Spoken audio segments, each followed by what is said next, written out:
Okay, I think we can start now. It's exactly the time.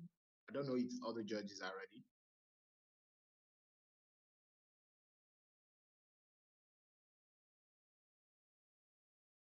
I'm ready.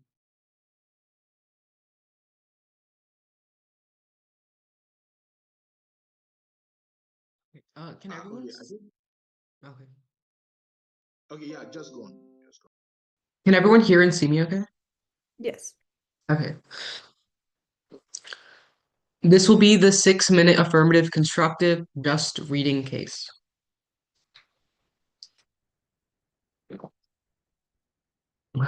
Time starts on my first word.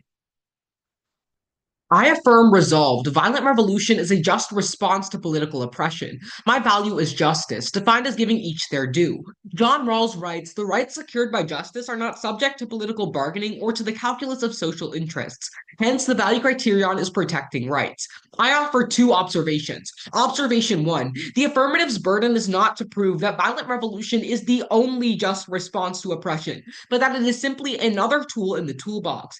Simply put, proving the oppressed can seek other methods of recourse is insufficient to negate. Observation 2. The affirmative burden is to prove violent revolutions are just in the context of political oppression. Contention 1 is self defense. Authoritarian regimes often restrict NGOs, limit foreign funding, and pass laws to curtail peaceful activism. Carruthers 14 writes that governments are erecting legal barriers to externally sponsored democracy and rights programs they deem too politically intrusive, publicly vilifying international aid groups and expelling such groups altogether, such as Egypt's recent persecution of US and other international aid. The Uzbek government has dissolved more than 300 local NGOs and forced the remaining ones to join government controlled organizations. Human rights groups have had to abandon their advocacy activities, and several activists were forced to seek refuge. Governments suppress freedom and expression and assembly. Authorities come down hard on public protests, persecute independent voices, close independent media, and repress independence of civil society. The right to self defense is most necessary against oppressive governments. Straight 22 writes that governments have killed and harmed more people than any other institution in history. It is imperative that the right to self defense applies. 169 million people lost their lives between 1900 and 1987 from democide. The staggering prevalence of democide shows why our right to self defense includes the right to self defense against the government. The less freedom people have, the greater the violence. The more freedom, the less violence. Political oppression is the root cause of mass violence. Political oppression motivates anti government violence. Lewin 23 writes that analysis of 101 nationally representative samples from three continents revealed a positive association between perceived levels of repression and intentions to engage in anti government violence. Results suggest that political repression motivates anti repressor violence. Law and order and civil disobedience perpetuate a system of oppression. Khan 04 writes that for those who suffer, law and order becomes a tool of oppression and is reduced to a simple proposition that the oppressed should not break the law, which is similar to the premise that a slave should not flee even if the master is cruel. The oppressed are fully trapped. They cannot obtain freedom through legal means over which the oppressor has full control. The oppressor would prefer the oppressed do nothing or embrace a policy of nonviolence. When a system refuses to recognize the fundamental rights of a group of citizens, the maintenance of law and order loses merit. War is less deadly than oppression and a bad government. William 17 explains that wars during the 20th century cost 116 million lives. The number of war dead pales in comparison with the number of people who lost their lives at the hands of their own governments. China, 76 million lives lost. Soviet Union, 62 million lives lost. The 20th century saw 262 million people's lives lost at the hands of their own governments. Despite claims of peacefulness and nonviolence, it took violence for women to gain the right to vote. Oliver 17 writes that women didn't win the right to vote by holding up signs and waiting for men to give them permission. They took the fight to the streets. It was violent. They took up window smashing campaigns and burned buildings to the ground. Shortly after, they got the right to vote. It took hammers, axes, and fire. The right to self defense follows from the right to life. Straight 22 furthers that if the right to life is the right not to be deprived of life, then it logically entails that an individual is permitted to take certain actions that serve that end. An individual has a right to use defensive force in order to protect their own life. The right to self defense is an integral part of the right to life. Contention 2, long term structural transformation. Authoritarian regimes are resilient and form self-reinforcing networks to block structural transformation and democratic diffusion. Von Cess 15 writes that three of the most prominent and powerful authoritarian regimes, China, Russia, and Saudi Arabia, engaged in international collaboration to prevent democracy. Authoritarian collaboration maximizes the chances of authoritarian regime survival. Authoritarian regimes use different measures to prevent democracy under normal conditions than when they feel their own survival is under direct threat. Authoritarians are using a variety of effective modern techniques to maintain the status quo and quell revolts. Carnegie 12 finds that authoritarian regimes are increasingly employing 21st century techniques to protect the 20th century status quo. Modern dictatorships have become much savvier in their oppression. Authoritarian rulers in the region have used a number of tactics to maintain their hold on power, including maintaining control over the state run media and the country's judiciary, and keeping any violence out of sight and out of the media. Violent revolution enables lasting structural change. Quantitative analysis of the US during the Reconstruction era proves violent revolution was statistically linked to patterns of sustained social transformation. The violence is not only necessary and successful, but unavoidable. Stewart 21 writes that revolutionary social and political change occurs by destroying social and political orders, then institutionalizing new ones. Patterns of social transformation and violence occur together and are intertwined. Change historically comes only after the masses have provoked a state of crisis. IGD 17 writes that when people force the system into a state of crisis, we can create a situation where we forward our own agenda. In the case of all, they defend themselves against the violence of the state, repression, and the police. They fight back. Violent tactics were key in pushing the state to grant massive reforms. With that, I stand open for 3 minutes of cross.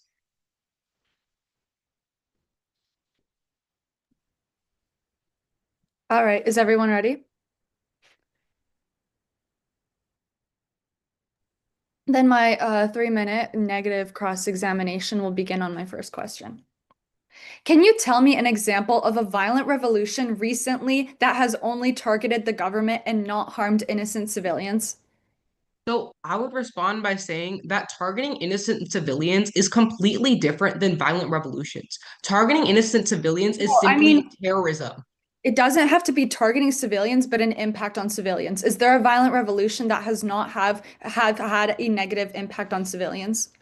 I didn't make that argument in my case. My main argument is that violent revolution is a tool for self-defense. Okay, so you can't provide me with an example. That's fine. So Okay. how do you determine that all peaceful options have been exhausted? Like I tell you with Carruthers 14, the government exhausts these options. They don't let peaceful protesters act because they simply imprison, kill, or censor this. And even with local NGOs, the government completely restricts this. And isn't it dangerously easy for revolutionaries to claim they've exhausted peace even when they haven't? Oh, you're saying that they claim that peace has been exhausted? No, I'm asking, isn't it dangerously easy for revolutionaries to claim they've exhausted peace even when they haven't? I don't think that's relevant to the topic because my job isn't to prove that it's the only just response to political oppression. Even if there's another method of recourse for the oppressed to use, I'm just proving that violent revolution is another just tool in the toolbox, like I said with observation one. And would your standard justify violence in any oppressed group that feels unheard regardless of reality? I'm justifying violence in terms of self-defense. In oppressive regimes, like I tell you with William 17, war and violent revolution is less deadly than continuing that oppressive regime. Okay, and are any means of violence just as a response to political oppression? I mean, violence towards the government? Okay, two things there. First, like I mentioned before, targeting innocent civilians is unjust because it's not considered violent revolting. That's just terrorism. And I'm not talking secondly, about that, vi though. yeah, can continue responding? Okay, and secondly, violence in terms of self-defense is just, such as using violence in guerrilla warfare or irregular attacks. Okay. And do all people in the oppressed society consent to the violence done in their name? People are protecting their own lives. That's the argument through self-defense. Okay, so basically your whole argument is about protecting lives. So what if the majority opposes the violent revolution? If a minority feels threatened by the oppressed, they have the right to use violence to protect their own lives because continuing Time without up, violence pause. causes more debts in the long run, as I show with Your William time 17. is up.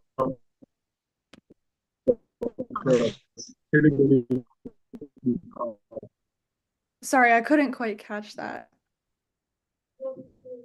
I said the 3 minutes across is off. Okay, thank you. Okay. Well then, with that, Just hold on, because I might not have to interrupt you guys. When I do like this, it means I'm not writing anything because it's time passed. Do you understand? That's what it means. yeah, I Okay. understand. Yeah, thank you. So is everyone ready for the 7-minute negative constructive plus rebuttal?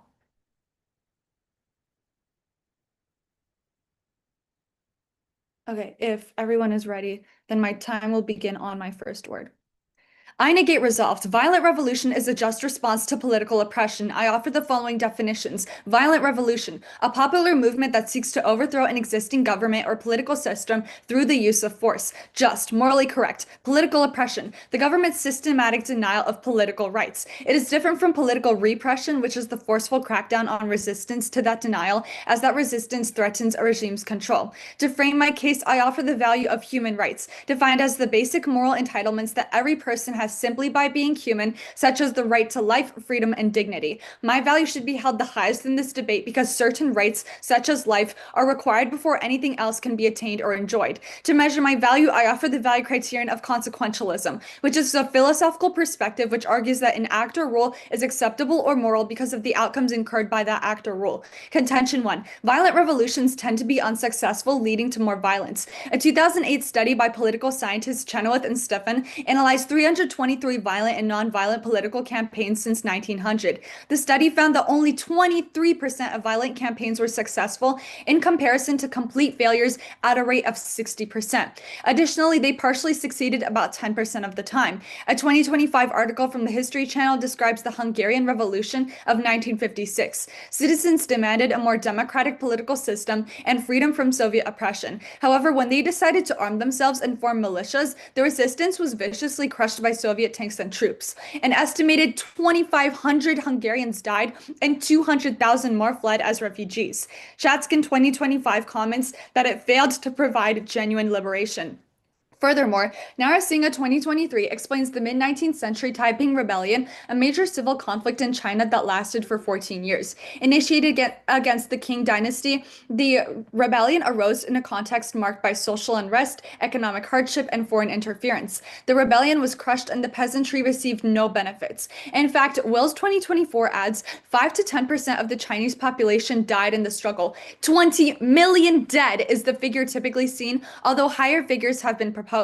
A 2024 article by the Council on Foreign Relations describes the Syrian civil war fueled by unemployment, corruption, and lack of political freedom. Over 500,000 people were killed, and more than half of Syria's pre-war population of 22 million were displaced by the violence. Although Islamist militant group HTS collapsed the regime in 2024, many are worried about the potential establishment of a repressive Sunni Islamist government, especially since this group originally pledged its allegiance to Al-Qaeda in 2013. Under consequentialism, we find that violent revolutions can have catastrophic consequences, often resulting in the exploitation of human rights. Contention 2. Nonviolence is the answer. The same Chenoweth and Stephan study found that nonviolent campaigns have a 53% success rate and only about a 20% rate of complete failure, with partial successes about 20% of the time. Additionally, when a government is overthrown non-violently, the new government is more likely to be democratic and less likely to itself be overthrown. Chmielewski 2025 explains how boycotts were successful in ending apartheid in 1960s South Africa, a racist legal system that denied rights and freedoms to anyone who is not considered white. In the recent past, there are sustained examples of boycotts ending political oppression insofar as the ANC was able to become a viable party and Nelson Mandela was released from political imprisonment. COPSA 2019 also describes the 1989 Velvet Revolution of Czechoslovakia, which was characterized by peaceful protests demanding the end of communist power. Without resorting to violence, the communists were forced out of the country and was on its way to having an elected president for the first time since 1948. Another alternative is to flee the country like millions of Syrian refugees had done during the Syrian civil war. This way, they were able to avoid death and other violations of their human rights. Consequentialism proves that nonviolent tactics prove to be more effective than violent revolutions in bringing systemic change while also limiting human rights abuses. Contention 3. Violence as a last resort is still unjust. Arguably, most violent revolutions respond to repression, such as the French Revolution. It started from a place of protests, where violent revolution only sparked after repression, indicating that protests were the first choice. Since nonviolent techniques have proved to be more effective, citizens have a moral obligation to seek change peacefully before resorting to violence. However, violent revolution, even as a last resort, is unjust because it treats people as tools for political change. By sacrificing their rights or lives for a cause, it mirrors the same disregard for human dignity that it seeks to oppose. Now, moving on to my opponent's case on the value of justice, in this debate, since the resolution has the word just, we need to evaluate the justice through a lens through which to view justice of the violent revolution as a response. I provide a lens of protecting human rights with the value criterion of consequentialism, a clear framework. And my opponent constantly emphasizes protecting rights, which is why human rights is the natural value in this round. Now, moving on to my opponent's first contention of self-defense, there is a difference between defense against being attacked in the moment and planned revolution. Self-defense applies to immediate personal harm, not political movements. Violence used as a revolution tool risks harming innocents and legitimizes power through bloodshed. Collective action magnifies risk of error, escalation, and abuse. Not everyone consents to this group defense. Now, my opponent constantly talks about the government killing citizens. However, oppressive governments kill citizens when they use violent techniques. It doesn't have to be a full-on war. Violent techniques do qualify as violent revolution, and when they use these violent techniques, that is when the government is killing and imprisoning people. And this is what my opponent is actually trying to defend citizens against. So again, a violent revolution, if it sparks government killing citizens, then it is unjust. And fear-based politics can justify authoritarian crackdowns. Violence doesn't deter, it provokes. Governments often respond with harsher violent repression. Moving on to his second contention, Jonathan Pinkney found that democratic regimes initiated through nonviolence lasted an average of 47 years, whereas violently prompted regimes only lasted 5 to 9 years. So therefore, this long-term structural transformation can be achieved through nonviolence, and violence is actually counterproductive. And since nonviolent techniques have proved to be more effective, citizens have a moral obligation to seek change peacefully, because the Iranian Revolution, Libyan Revolution, and the Syrian Civil War all demonstrate that violence leads to more oppressive governments, and it does not guarantee a democratic regime. Thank you.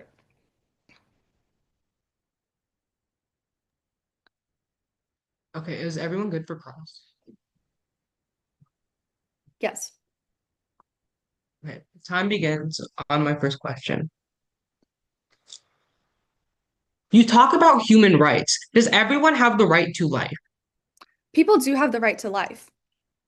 Okay, so do they have the right to protect that life? So if they have to protect the life.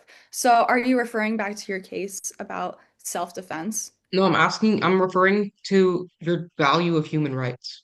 Okay, so to protect life, that would mean you'd have to make meaningful choices in order to prevent someone trying to take that life.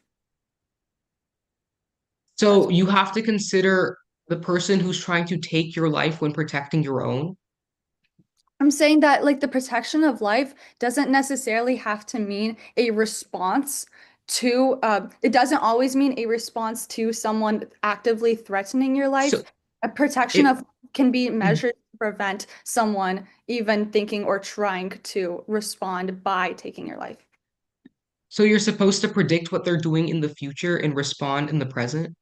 You don't have to predict, but you can tell what is likely. Like, for instance, if we talk about oppressive regimes, you're saying, well, if we spark a violent revolution, or if we're not even looking at regimes, if we say, if there's a person in front of you and you threaten them with violence, or you choose to do something violent, chances are they are going to fight back. That is just very likely. It's common Okay. sense. So if the government uses violence to maintain their power, why is it unjust for citizens to use violence to reclaim theirs? Because governments use violence to maintain their power in response to citizens using violence to challenge that power. So if citizens don't use violence to challenge that power, it is much less likely that governments would need to use violence to maintain their power. And because if governments don't do that, then there would be no need to respond with even more violence. Because if you fight fire with fire, it just creates even more fire and more bloodshed. So the only reason oppressive regimes are violent towards their citizens is because the citizens are violent first. Because yes, because they're challenging it. And that happens in most cases. Okay, we can move on to your first contention of unsuccessful regimes. How are the oppressed supposed to predict the outcome of the revolution? Well, so we don't even have to look at it through a lens of the future. We are just evaluating, it can be through the lens of evaluating past revolutions. So if we look at, for instance, the Iranian Revolution, you could say that revolution was unjust because it resulted in an even more oppressive regime. But aren't we debating the context of the revolution as a response to oppression? Yeah, well, arguably people were responding to oppression in the Iranian Revolution. That's fine. I'll take running prep and I'll tell you how much time I use. Time starts on my first. Time starts now.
Okay, that was 1 minute, 20 seconds of prep.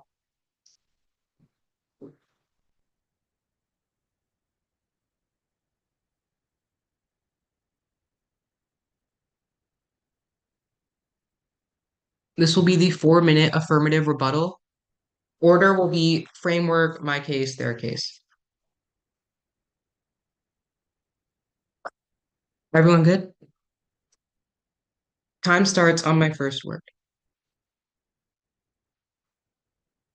On the value of preferred justice, because the topic asks us to debate whether revolutions are a just response. Using another arbitrary value doesn't help evaluate the round. On the value criterion, prefer protecting rights. Consequentialism ignores the context of actions, while protecting rights considers both the context and outcomes. This is key because the topic revolves around the context in which revolutions take place.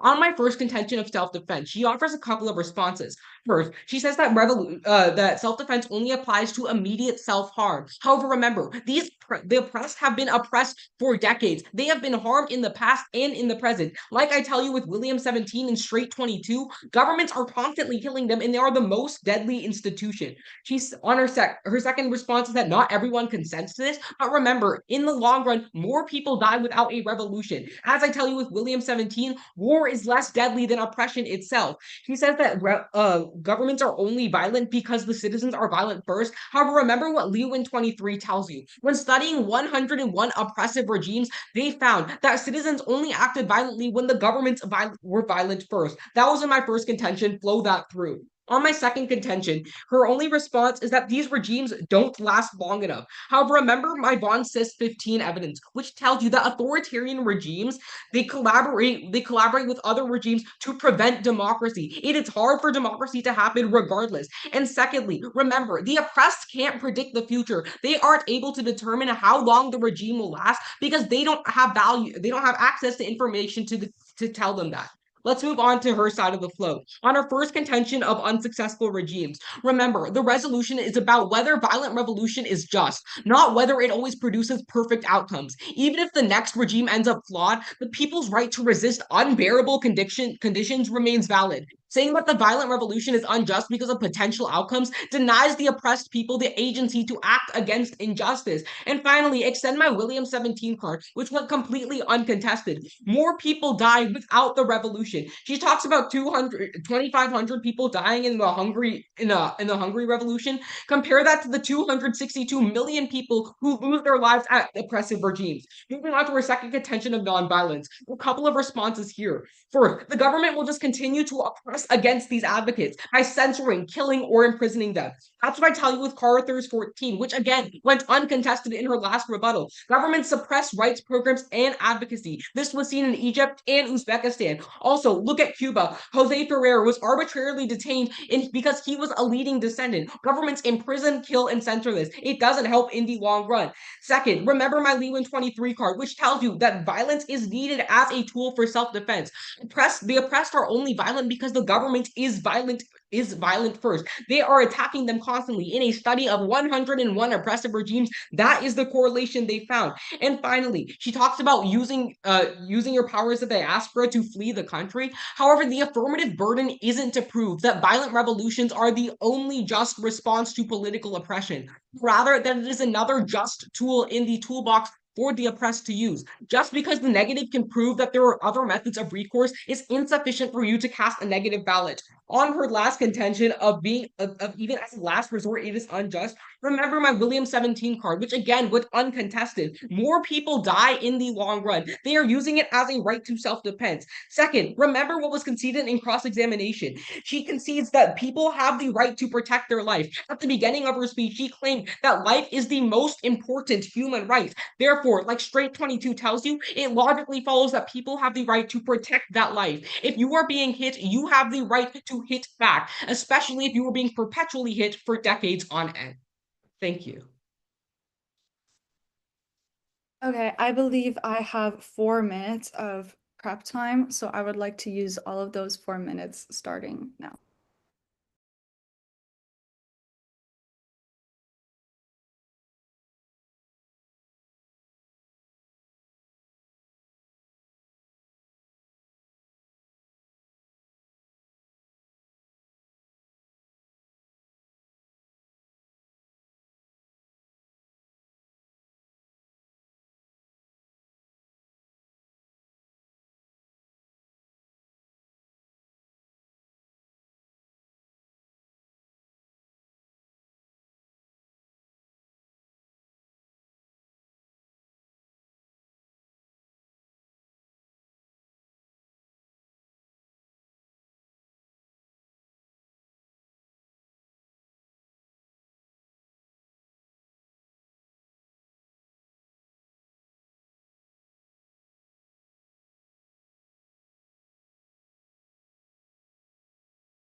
All right, I believe that is time.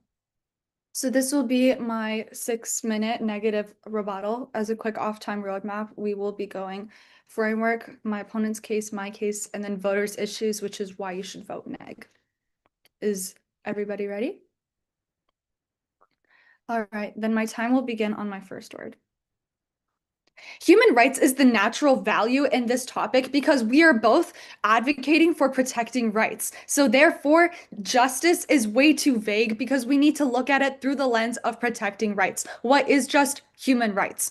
And now going back to consequentialism, my opponent says it ignores the context of actions. However, real people are affected by consequences, not intentions, not context, but consequences. What is the aftermath? Now, onto my opponent's first contention of the oppressed being oppressed for decades. Why was the government violent in the first place? Even if it is not direct violence, it is the threat of violence. That is still violent because it is psychological terror and coercion. And onto my opponent's second contention about preventing democracy, and it's hard to establish a democracy regardless.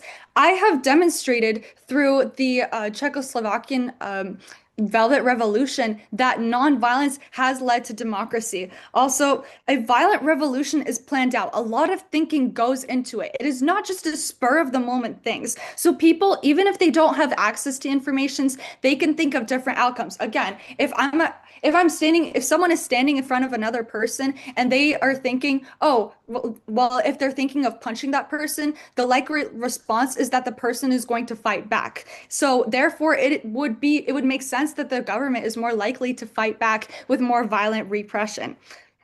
And just because someone doesn't know any better doesn't mean a violent revolution is still just. Maybe you can understand why that happened, but that still doesn't mean it's just. Now, moving on to my case, on my first contention, there is more violent repression with violence. My opponent says that oppression leads to killing of many people. However, this would go even further with even more violence because governments are more likely to repress with violence, leading to even more deaths. Now, on to my second contention.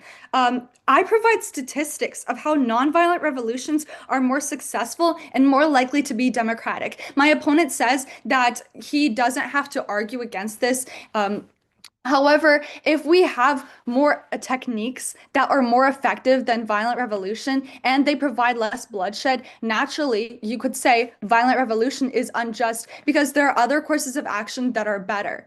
Now, and on to my third contention. Again, this is about the threat of violence, or violence itself, which is what the government is repressing, and that's leading to the killing of many people. However, political rights are things such as equality and wealth equality. So don't equate things like poverty with killing someone. Now we are moving on to voters' issues, and my first voters' issue is the framework debate because again, in this Lincoln Douglas debate, I think it should be held the highest since this is a philosophical debate. Again, human rights should be held the highest because things such as life, which my opponent also agrees with, are so important that they must be attained before anything else can be attained. And as I have proven, violence provides more bloodshed. Regardless of whether there was initial violence with an oppressive government, a violent revolution will just guarantee that there will be even more violence with no guarantee of a democratic government being established. And again, we need to look at weighing the consequences and with consequentialism, because real people are affected by consequences, not intentions and not context. And this will lead me into my second voters issue, which is weighing the consequences. Again, democracies that I said before that democracies that have been sparked by nonviolent protests last many decades longer than the democracies sparked by a violent revolution. And there's also just because we have a violent revolution doesn't even guarantee that there will be a democracy in the first place. That will actually lead to a power vacuum, and then there will be more oppression. Again, please do not dismiss this argument with my opponent saying that people don't have access to information, because these movements have to be planned out. Don't call people stupid and that they don't know any better just because they don't have access to information, because the human brain will be able to use common sense and personal knowledge to see what is likely. Now, the government is more comfortable with violent repression, leading to more bloodshed and human rights abuses. Like in the Syrian civil war, the regime responded with death, torture, and rape of innocent civilians. Even when they weren't revolutionaries, they were still punished by the actions of other people. And they did not consent to this violent revolution because it hurt them in the long run. Now, again, examples of democracy through nonviolence. The South Africa, the era of apartheid, it was banished. Apartheid was banished because of boycotts. And Nelson Mandela was freed from political imprisonment, which means that his political rights were restored. Again, the Velvet Revolution of Czechoslovakia led to the first presidential election since decades and the ousting of the Communist Party. And then again, fleeing country is an option as shown by Syria, as the opponent doesn't exactly refute this by saying that fleeing the country is a bad option. Because again, even if violence or non-violence doesn't work, we can always flee. It is much more likely that one will be able to flee the country than spark a violent revolution. And I provide holistic statistics of non-violent versus violent revolution success rates. And this is why I urge a negative ballot. Thank you. I'll take remaining 2 minutes, 40 seconds of prep. Starting now.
I believe that's time.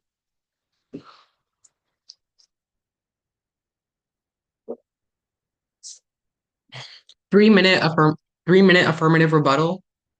Order will be just voter issues while you're voting AF. Everyone good? Okay. Time starts on my first word. Your first voter issue in today's debate is human rights. She claims that there will be more human rights abuses with a violent revolution. However, remember my William 17 card, which went completely uncontested throughout this debate. There are more human rights abuses with an oppressive regime. 262 million lives lost in these oppressive regimes compared to the 2,500 she mentioned. Her second response to the governments are more likely to repress against violence. However, this completely ignores my Lewin 23 card. When analyzing 101 oppressive regimes, they found that that people were only violent when the government showed violence first. Now, she concedes that everyone has the right to life, claiming that it is the most important human right. And I agree, which means that it logically entails that people have the right to protect that life. That one conceded during cross-examination and is supported by my straight 22 card, again, which went uncontested. Her only response is offering two other options. Her first option is non-violence, claiming it is more successful. However, remember my Carruthers 14 card. The government censors, kills, and imprisons advocates, and they can easily repress non-violent movements. That was my con card. Again, uncontested. This leads to more debts in the long run. Like I tell you with con, the government would rather they use a non-violent movement than a violent movement because it is easier for them to repress it. Her second option is fleeing the nation. However, remember, the key thing here is that this only helps individuals and it doesn't help protect the other people's rights to life. And finally, remember my observation one, which again she didn't respond to. The affirmative burden isn't to prove that violent revolutions are the only just response to political oppression, but rather that it is another just tool in the toolbox for the oppressed to use. Voting aft doesn't mean the oppressed can only violently rebel. It is simply saying that using violence is a just response. Your second voter issue is justice. Remember what this debate is about. Remember, the topic is asking us to debate whether violence is a just response. The main thing here is that nonviolent movements are more successful. However, justice doesn't equal effectivity. This is a false equivalency. The resolution is about whether violent revolution is just, not whether it always produces perfect outcomes. Even if the next regime ends up flawed, the people's right to resist unbearable conditions remains valid. Saying that violent revolution is unjust because of potential outcomes denies oppressed people the agency to act against injustice. She says that we must evaluate consequences. However, remember, without revolution, more people die. That was William 17, which again was uncontested. She talked about a power vacuum in her last speech. However, this is simply an assertion with no evidence to back it up. And finally, she says that the oppressed can use resources to plan it out and look at past historical examples, but never explains how an oppressed person in North Korea who doesn't even have access to the internet is supposed to research historical examples and see what is successful. For those reasons, vote out. Thank you. Good debate. Good debate. Thank you, judges, for taking the time out of your day to judge this debate. Yeah, thank you so much for judging. All right, congratulations, guy. Well done. Nice speeches have across bench.